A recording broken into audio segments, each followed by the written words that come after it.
ये कहानी एक ऐसे अंधेरी रात की जहाँ एक गांव के पास बहुत जोरों की बारिश हो रही थी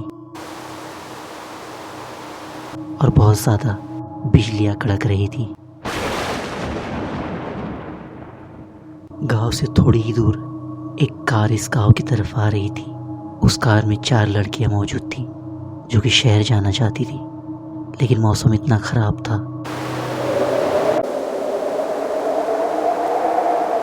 कुछ देर इसी गांव में रुकने वाले थे। उन्होंने गांव में आते ही एक साइड में अपनी गाड़ी लगाई और एक घर में जाकर अपने लिए पनाह मांगी। उस गांव में कोई गेस्ट हाउस नहीं था, इसलिए एक किसान ने अपने घर में उन्हें पनाह दी। उन लड़कियों ने उन्हें कुछ पैसे भी दिए और वो अपने एक कमरे में चिल करने लगी।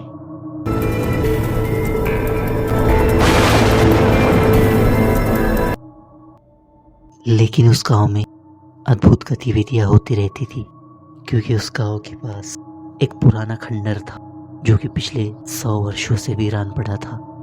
लोगों का कहना था कि वहाँ आत्माओं का वास है और जो भी वहाँ जाता है वो वापस नहीं आता। वो चारों ही लड़कियाँ, जिनके नाम कुछ यूँ थे, प्रिया, मोहिनी, संध्या और रोशनी, जब उस किसान की पत्नी उन चारों के लिए खाना लेकर आई तो बातों ही बातों में उस किसान की पत्नी ने इस गाँव के बारे में और यहाँ पे मौजूद उस भूतिया खंडर के बारे में उनको बताया। वैसे भी उन्हें सुबह निकलना था, तो इसलिए उनके दिल में उस खंडर को देखने का दिल हुआ। रात के करीब 12 बजने वाले थे। मौसम भी अब सुहाना हो गया था। चांदनी रात निकली हुई थी। वो चारों ही चुपके से अपने रूम से निकलकर खंडर की ओर जाते हैं और रास्ते में एक दूसरे को हिम्मत भी दे रहे थे और हंसी मजाक कर रहे थे। जैसे ही वो खंडर के पास पहुंचते हैं, चांदनी पर भी बादलों का साया आ चुका था और उनके सामने मौजूद था उस खंडर का एक बड़ा सा गेट। जैसे ही वो खंडर के गेट के पास पहुंचते हैं, उन्हें ऐसा लगता है वहाँ किसी का साया हो। खंडर के बड़े गेट को पार करते ही चारों के कदम अपने आप रुक जाते हैं। उन्हें लगा जैसे किसी ने उन्हें रोक लिया हो। रोशनी ने हिम्मत करके आगे बढ़ने की कोशिश की।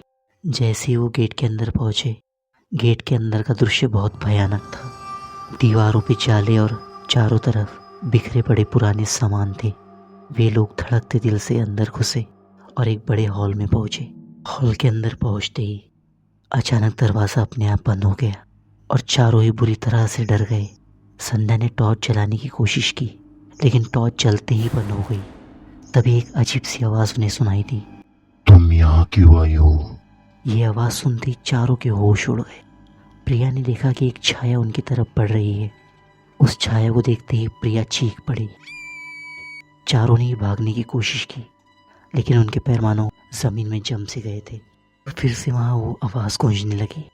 तुम्हें यहाँ नहीं आना चाहिए था, ये जगह शापित है। चारों ने उस आवाज़ को फॉलो किया और उन्होंने देखा एक बूढ़ा आदमी उनके सामने खड़ा है। वो आदमी काफ़ी भयानक लग रहा था। उसकी आंखों में आग जल रही थी और वो आदमी बोला, यहाँ वर्षों पहले एक त्रासदी हुई थी।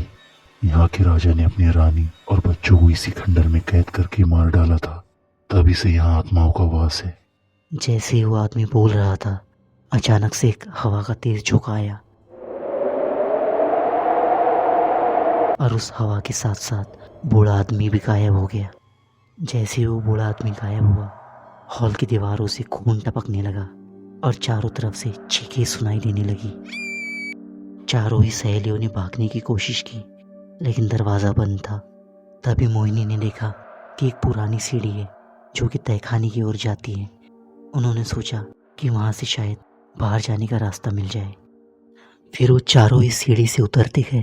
तहखाने में घना अंधेरा था और वहाँ की हवा में एक अजीब सी बदबू थी। उन्होंने देखा तहखाने में एक बड़ी सी दरार है जिसमें से हल्की रोशनी आ रही है।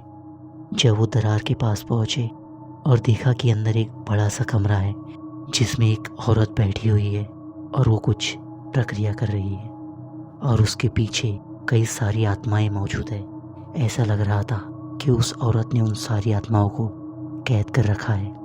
तभी उन सारी आत्माओं में से एक आत्मा ने इन चारों को देख लिया और इससे पहले वो चारों भाग पाती, उस आत्मा ने इनको घेर लिया और धीरे धीरे करके उन सारी आत्माओं ने इन चारों को घेर लिया था। और उन्होंने अपने जादू से पकड़कर इन चारों को उस औरत के सामने लाकर खड़ा कर दिया। उन चारों ने जब उस औरत को देखा तो वो काफ़ी डरावनी लग रही थी और अपनी मंत्र शक्ति में वो मग्न हो चुकी थी। उसके सर पर एक काली सी परछाई थी, मानो वो किसी शैतान के देवता के लिए कुछ काला जादू कर रही थी। चारों ही सहेलियां डर रही थी और मन ही मन में सोच रही थी, यार क्यों हम यहाँ आए। और वो चारों ही देख रही थी कि वो औरत कुछ काला जादू कर रही है और उन्हें आभास हो रहा था इन आत्माओं की तरह ही अब वो औरत भी हमें आत्मा बना देंगी और यहाँ हमेशा के लिए कैद कर देंगी। तभी उस कमरे में रोशनी को एक तलवार नजर आती है। वो चुपके से तलवार की ओर बढ़ती है और वो तलवार लेकर उस औरत पे हमला कर देती है, लेकिन वो तलवार उस औरत के आर पार निकल जाती है और वो औरत भयानक हंसी हंसते हुए कहती है, तुम मुझे नहीं मार सकती लड़की। और फिर रोशनी को वो सारी आत्माएं जंजीर से जकड़ देती है और उसकी बाकी सहेलियां देखते रह जाती है। उन सबको कुछ समझ नहीं आ रहा था कि आखिर यहाँ से कैसे निकला जाए। लेकिन तभी प्रिया को दीवार पर एक धुंधला सा कुछ लिखा हुआ दिखता है और वो चुपके से अपनी टॉर्च ठीक करने की कोशिश करती है और थोड़ी कोशिश के बाद और वो टॉर्च चालू होती ही प्रिया टॉर्च को उस दीवार की ओर मोड़ती है और उस दीवार पे कुछ मंत्र लिखे थे और प्रिया उस मंत्र को पढ़ने लगती है। और जैसे जैसे वो मंत्र पढ़ रही थी यहाँ वो औरत जलने लगती है। वो अपने जादू को इस्तेमाल करने की कोशिश करती है, लेकिन प्रिया लगातार वो मंत्र पढ़े जा रही थी, इसलिए उस औरत का भी जादू असर नहीं कर रहा था। प्रिया को फॉलो करती ही बाकी उसकी तीनों सहेलियां भी वो मंत्र पढ़ने लगती है और जैसे ही सारी सहेलियां उस मंत्र को पूरा पढ़ लेती है वो औरत जलकर खाक हो जाती है।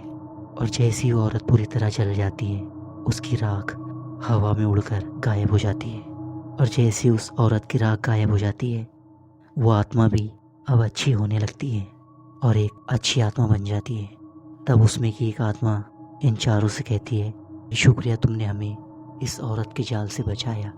हम कई वर्षों से इस औरत के जाल में फंसे हुए थे और हमें मुक्ति नहीं मिल रही थी, लेकिन तुम चारों के साहस से आज हमें मुक्ति मिलने वाली है। और वो चारों ही आत्मा वहाँ से गायब हो जाती है और फिर चारों ही सहेलियाँ मौका देखकर वहाँ से बाहर निकलते हैं। खंडर के बाहर पहुँचते ही उन्होंने चैन की सांस ली और गांव में जाकर उन्होंने सारी घटना गांव वालों को बताई।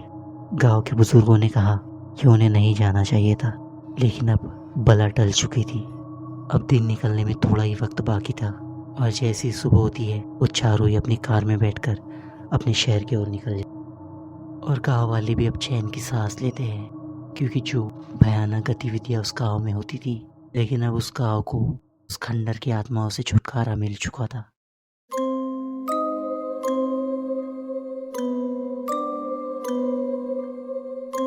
सो गाइस, ये थी आज की स्टोरी। आई होप आपको अच्छी लगी हो तो एक लाइक कर देना और चैनल पे नए होंगे तो चैनल को सब्सक्राइब ज़रूर कर लेना। चलिए मिलते हैं अगली वीडियो में, तब तक के लिए अपना ख्याल रखिए। बाय।